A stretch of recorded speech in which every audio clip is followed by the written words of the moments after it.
Can you talk a little bit about the nation's apparent obsession with standardized tests? How well do they measure success for both students and for teachers?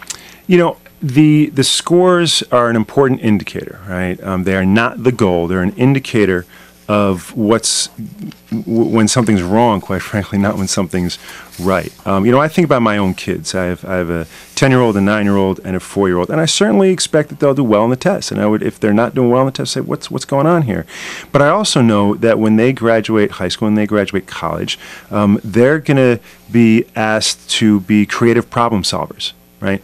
They're going to ask to take feedback, persevere, right? Work with people from diverse perspectives, solve problems with people who have all different kinds of ideas. They're going to be asked to communicate effectively.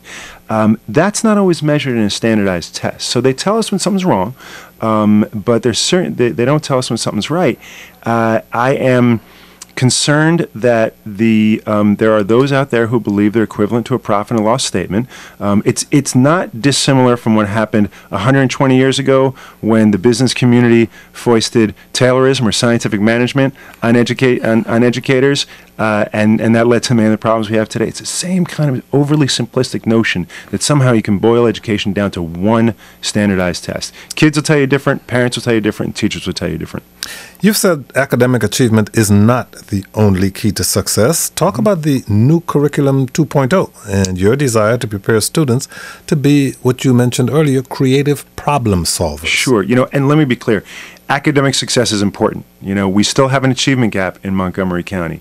While our results are fantastic, we do well compared to anybody in the state and the nation, we still have a gap. I want more kids doing better on things like AP exams, IB exams, SATs, etc. So academics are very, very important.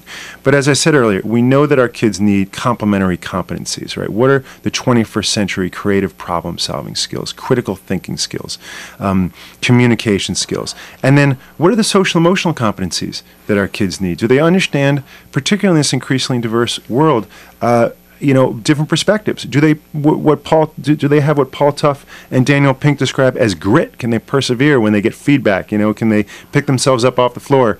Do they know how to fail? Right? That's an important part of life, quite frankly. Parents get that, kids get that. That's not always measured in the standardized test. So our curriculum 2.0 is helping our kids develop those critical thinking skills, is an integrated curriculum. It also addresses the fact that over the last 12 years we've had to narrow curriculum, quite frankly, because of No Child Left Behind. So we're trying to really integrate our curriculum, whether it's arts, sciences, social studies, literacy, etc., around certain themes, certain critical thinking skills. We're integrating our curriculum that way, and we think it's going to promote many of those 21st century and social emotional as well as the academic skills.